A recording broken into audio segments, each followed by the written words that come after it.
Professor Gamage, thank you very much for joining our interview series. Let me start with the first question. What historical periods did authoritarianism have Sri Lanka? Can you explain the key themes and developments in a historical perspective? Sure. I mean, that's, I think, a very pertinent question when we look at the current political moment that we are at in Sri Lanka.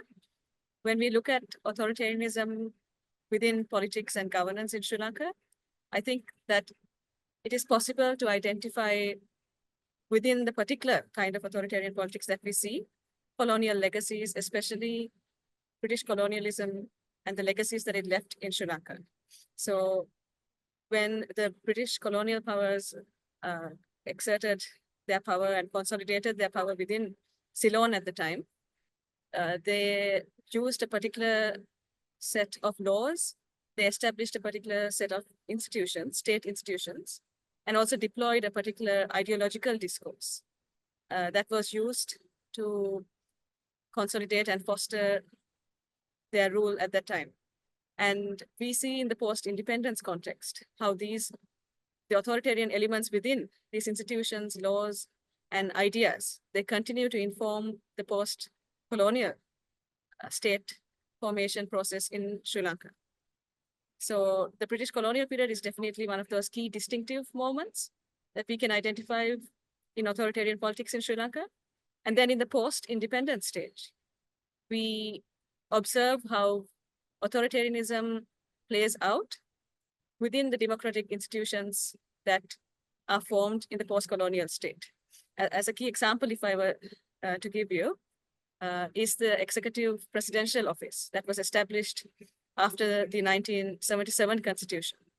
And the Executive Presidential Office has been, a lot of scholarship exists on how this institution centralized a lot of power and legitimized a lot of authoritarian practices and authoritarian politics within Sri Lanka, seen at its highest moment during the Mahinda Rajapaksa regime, which was from 2005 to 2015.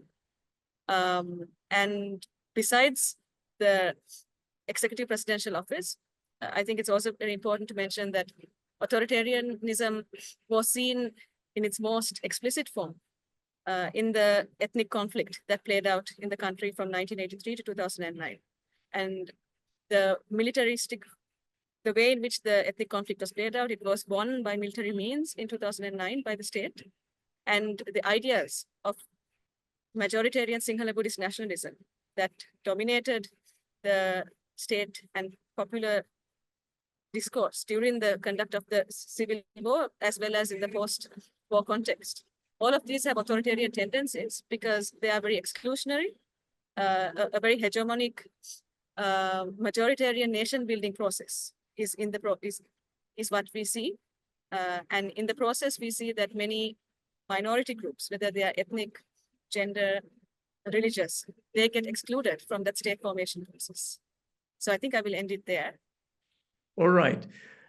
How has the historical encounter of Sinhala-Buddhist nationalism with colonial modernity shaped the exclusivist tendencies of contemporary Buddhist nationalist movements, such as Bodhibala Sena, BBS, particularly in framing the Muslim other? And in what ways has this discourse intersected with and reinforced the authoritarian populism observed during Rajapaksa regime, contributing to the marginalization of minority groups in nation building and the evolution of Islamophobia in recent years?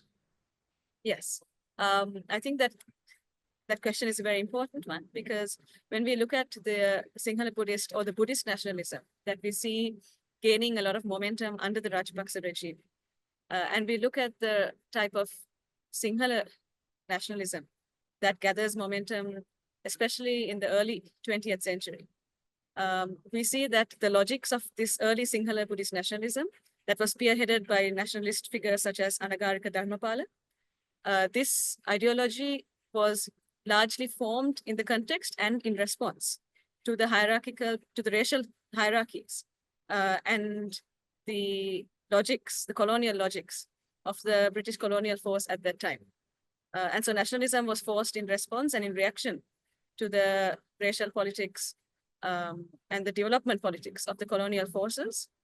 So for example, we see how Sinhala-Buddhist nationalism of the early 20th century. This was before Sri Lanka became independent.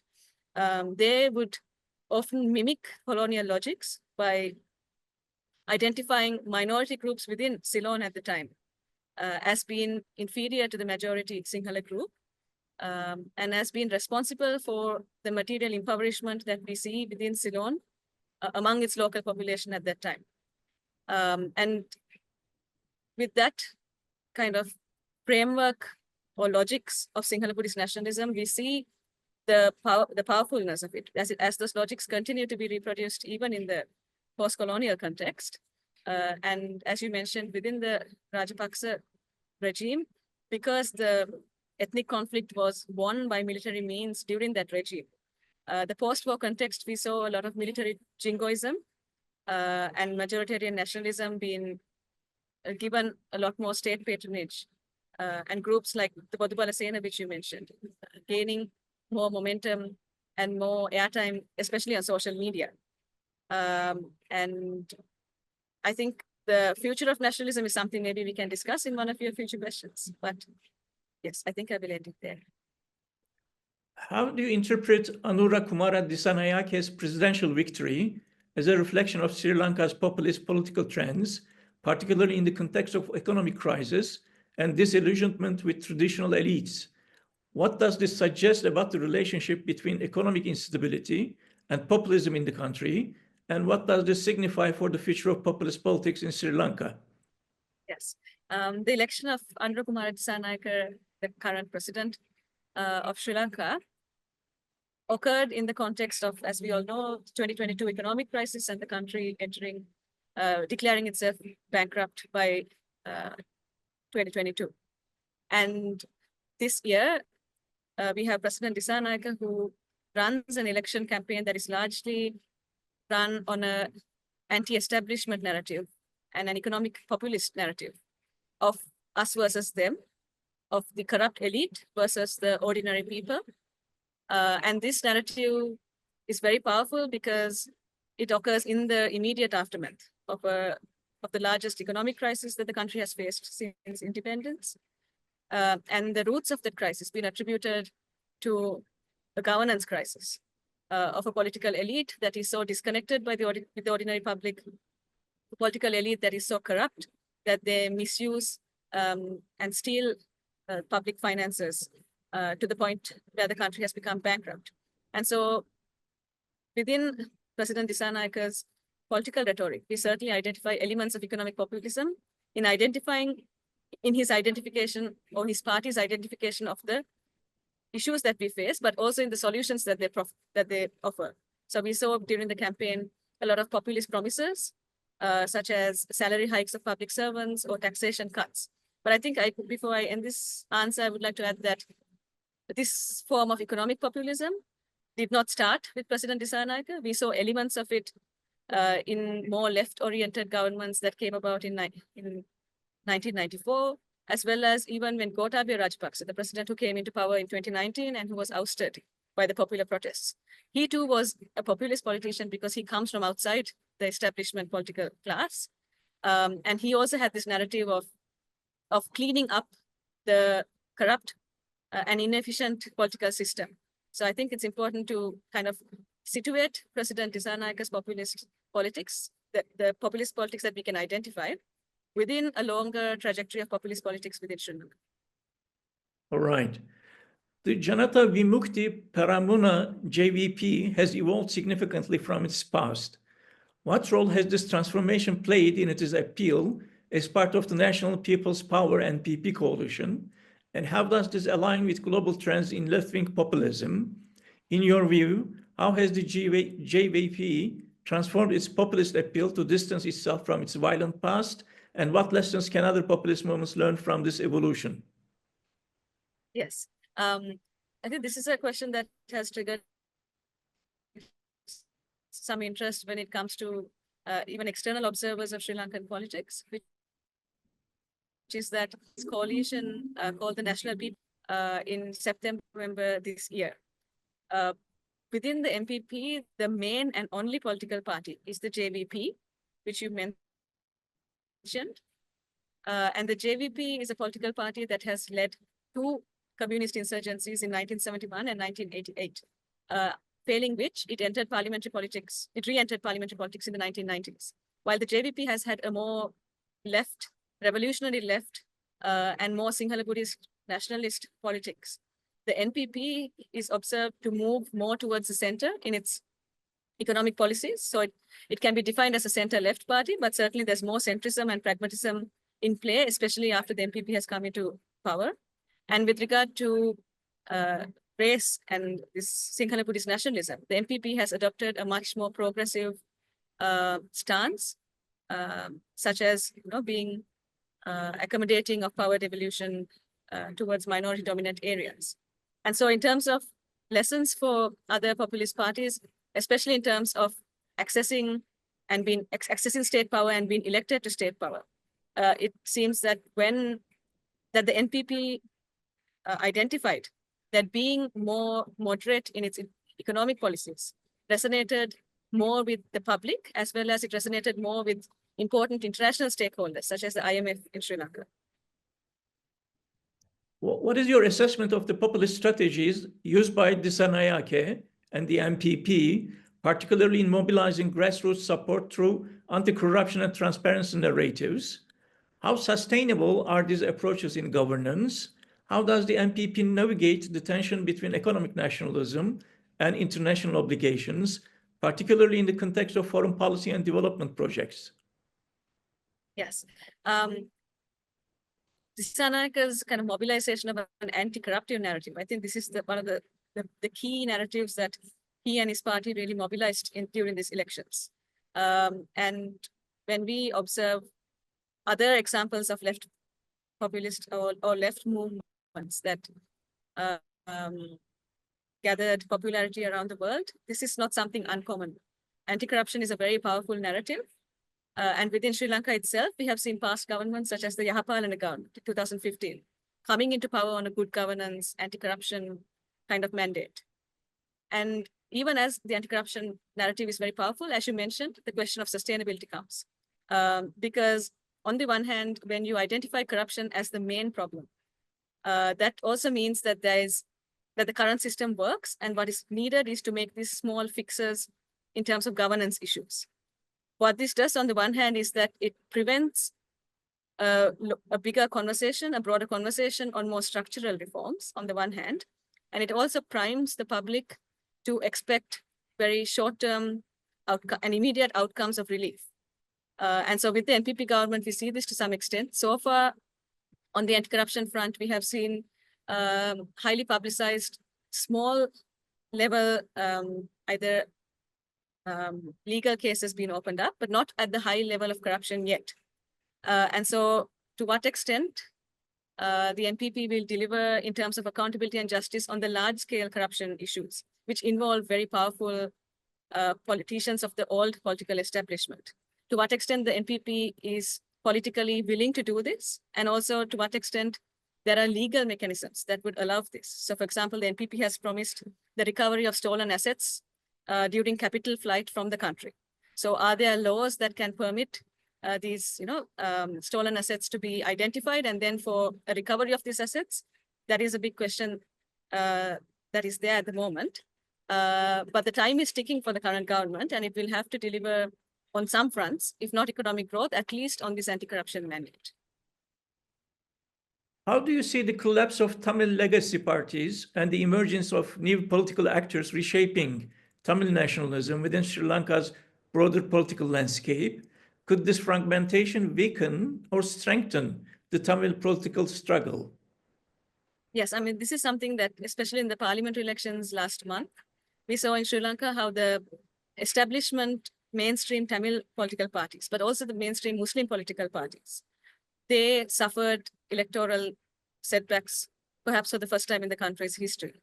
And there are several reasons for this. One of the reasons is, as in the Sinhala or the national political parties, we see a lot of fragmentation happening within the parties due to infighting. And we also see the delegitimization of these establishment parties because the NPP and the popular protests of 2022 had this very powerful narrative of the political establishment having failed in their mandate and the state being captured by a small group of elite. And so it is in this context that the legacy Tamil and Muslim political parties suffer electoral setbacks. At the same time, I think it's important to mention that this has given rise to this sentiment that Tamil nationalism, just like Sinhala nationalism, is on the wane. And this is a assumption that I think that could be questioned, because as we have seen, waves of nationalism, Sri Lanka has experienced waves of nationalism. If you look at Sinhala nationalism post 2022, we have seen a slight dip in nationalism. It did not become a key campaign theme during the elections. But if history proves right, we usually see waves of nationalism, and we can expect a rise in nationalism both in Sinhala and Tamil nationalism in the future. In light of Dissanayaka's pledges to renegotiate IMF loan terms and focus on economic recovery, what challenges and opportunities do you foresee in balancing populist promises with the realities of austerity-driven economic policies? Yes, I mean, Dissanayaka during the campaign, just like the other main opposition party, the SJB, one of the major criticisms they had of the Wickramasinghe government in power at the time was that the Debt Sustainability Agreement, the DSA, which forms the framework for the IMF program, that it was not negotiated on terms that were favorable for Sri Lanka and especially for the working and poor classes of Sri Lanka. And so one of the promises of the NPP was that when they come to power, that they would renegotiate the terms of the DSA and make certain conditions, such as the tax thresholds, as well as some of the avenues of raising revenues for the state, that they would renegotiate some of these conditions. But the government has been in power for, I think, over 2 months now, and there have been no indications that a renegotiation of the DSA would be happening. And there has been a lot of continuity on the economic program, despite the Wickramasinghe government being probably one of the more neoliberal governments, the most neoliberal governments in Sri Lanka's history, and the NPP coming in with this kind of sentiment of left economic policies. And on the question of how can President Dissanayaka continue with such austerity policies that are part of the IMF program and maintain popularity, I think that's a question that we will see going forward. At the moment, the government has a large mandate and it has a lot of popularity. But if the government is unable to generate revenue, so it has already indicated that it has some alternative plans of generating revenue, such as through domestic industrialization, by boosting tourism, through local cooperatives and such means. If the government is unable to generate sufficient revenue within a short period of time, I think that the same kind of social unrest that we saw with the past governments may reemerge. All right. What role does the securitization of issues like drug control and trade union action play in consolidating power under the current Sri Lankan government? And how does this framing of extrajudicial measures as tools for justice shape public opinion and political legitimacy, particularly through the creation of moral panics as Operation Yukitya? And how does these strategies align with broader patterns of populist governance globally? Yes, I think that it's a very natural part of populist politics, whether it is right or left populism, that they identify a certain dynamic, a certain social dynamic that they then identify as a threat to that society, and the reason for the material or security crisis that society is going through at a particular time.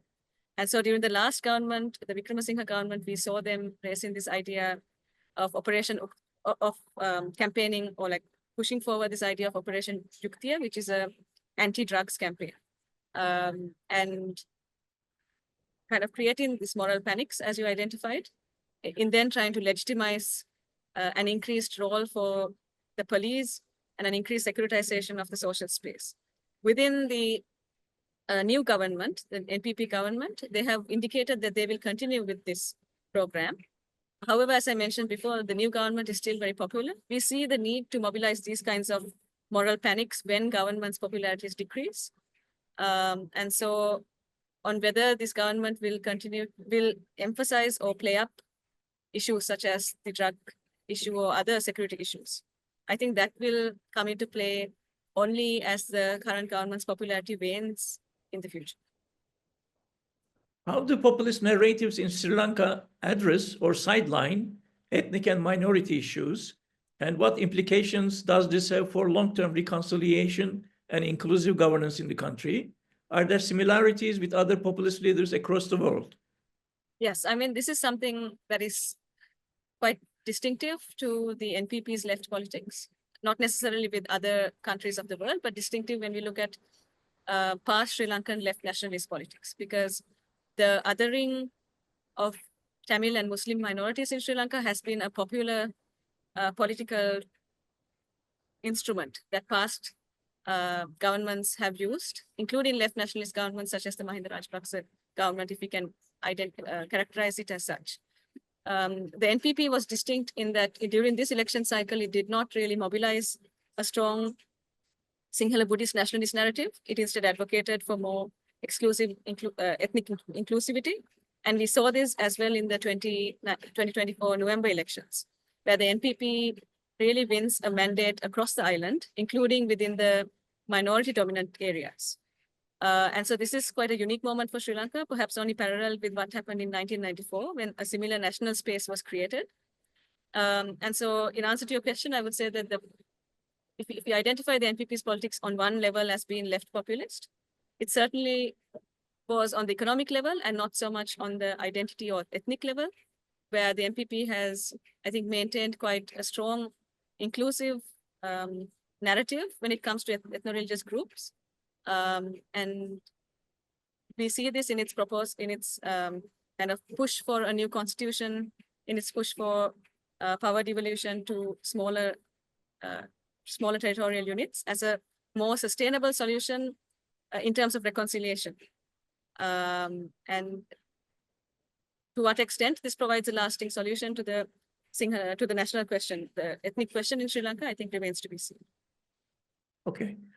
How has one country, one law principle been instrumentalized by political leaders in Sri Lanka in terms of democracy and civil liberties? How has securitization been employed by the political leaders to empower the police force? How does this populist narratives manipulate public frustration to justify anti-democratic measures? And what long-term risks does this pose to civil liberties? Yes, the one country, one law, just to briefly describe it for anyone who's listening from outside of Sri Lanka, was a political campaign that was mobilized during the 2019 presidential elections. And the idea was basically that there were heterogeneous laws within Sri Lanka's legal space, especially when it came to ethnic communities. We have the MMDA, the Muslim Marriage and Divorce Act, as well as certain other forms of legal regimes that prevail within the country. And so there was this argument that there was a need to homogenize the law in Sri Lanka so as to bring about more equality. But underlying this drive was a very strong Sinhala-Buddhist nationalist sentiment, which sought to kind of reinforce the power or the mandate of the majority ethnic group. The One Country, One Law project, of course, failed largely because of the timing in which it was implemented. So in the 2019, Gotabaya Rajapaksa comes with this mandate, but by 2020, the pandemic hits, and soon afterwards, the economic crisis hits. And so this campaign is really unable to gather momentum. But while those sentiments have suffered great defeat, especially after the 2022 protests and in the current context, one thing that is certain is that these are issues that may gather resonance, especially if the current MPP government is unable to deliver on the high expectations that it has fostered.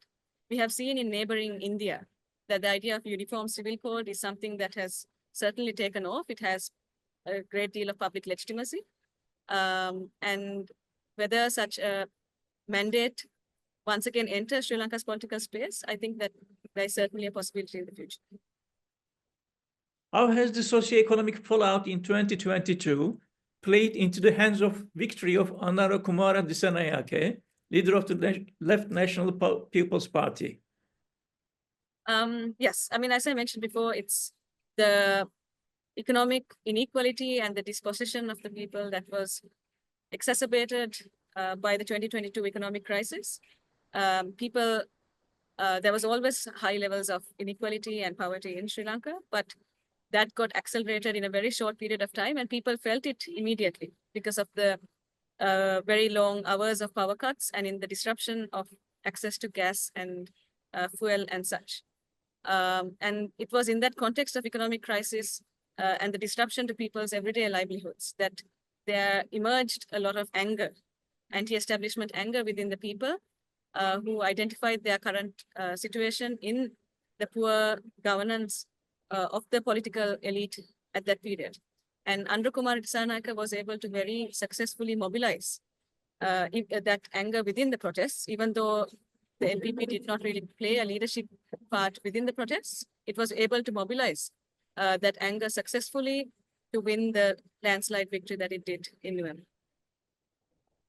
Given the global rise of religion and civilizational populism, what lessons can Sri Lanka draw from its history to foster inclusivity and prevent the recurrence of divisive politics in the context of current economic and social crisis? Yes, this idea of civilizational populism, it's this idea that that political actors within a particular space were able to identify their self beyond the boundaries of the nation state. And so within the context of Ceylon or Sri Lanka before independence, we are able to observe certain political actors, nationalists, who were able to identify Ceylon or Sri Lanka as a civilizational state, especially a Buddhist civilizational state. And this kind of rhetoric was used to legitimize this idea that that Sri Lanka once had a past that was very prosperous, and which was the birthplace of great ideas of statehood, as well as of how a society was organized, and that past is no longer there. And so a lot of populist rhetoric we saw in the pre-independence period was arguing that a return to such a great civilizational state was imminent, and that the only thing standing in its way was the colonial forces at the time, as well as the ethnic minorities that they identified as being in cohorts with those colonial forces. And in the post-independence context, we have seen Sinhala-Buddhist nationalism, even though it is framed within the nation state, at times we see these sentiments of civilizational populism feeding into that nationalist discourse. And I end here by saying that, especially as Sri Lanka faces its current economic kind of crisis, the tendency to then identify this small country with the idea of a more successful, larger Buddhist civilizational entity, it becomes more appealing for leaders, especially as the nation get diminished. And lastly, Professor Gamage, how has Buddhist civilizational populism shaped the political and social dynamics of post-war Sri Lanka, particularly in the othering of minority communities, and how does its contemporary manifestation compare with colonial-era Buddhist revival movements in terms of goals, rhetoric, societal impact, and the enduring influence of colonial legacies? Yes, I think, as I kind of mentioned in one of the previous responses, this idea that Buddhist civilizational populism, it certainly informs Sinhala-Buddhist nationalism, but there are waves of it. And I think right now we are in one of the phases where we are on a receding wave of nationalism, especially as we see not only two political movements not try to mobilize it to a large extent, but also there's less resonance with the public at the moment. And one of the reasons for this is with the 2022 protests and the delegitimization of the government or the political elite at that particular time, we also had the delegitimization of certain hegemonic narratives that were dominant at that period. And Sinhala-Buddhist nationalism was certainly one of those narratives. But as we said before, when we have the current government that has, I think, very convincingly delivered or convincingly kind of solved its narrative of progressive, of so-called progressive politics on the ethnic front, but also economically populist promises or left economic policies. Or in the event that it is unable to deliver on these fronts, there is the chance that the space may be created for alternative or other opposition groups to then mobilize sentiment that does employ Buddhist civilizational populism to a large extent. Professor Gamage, thank you very much for your time. Appreciate it. Thank you very much, sir.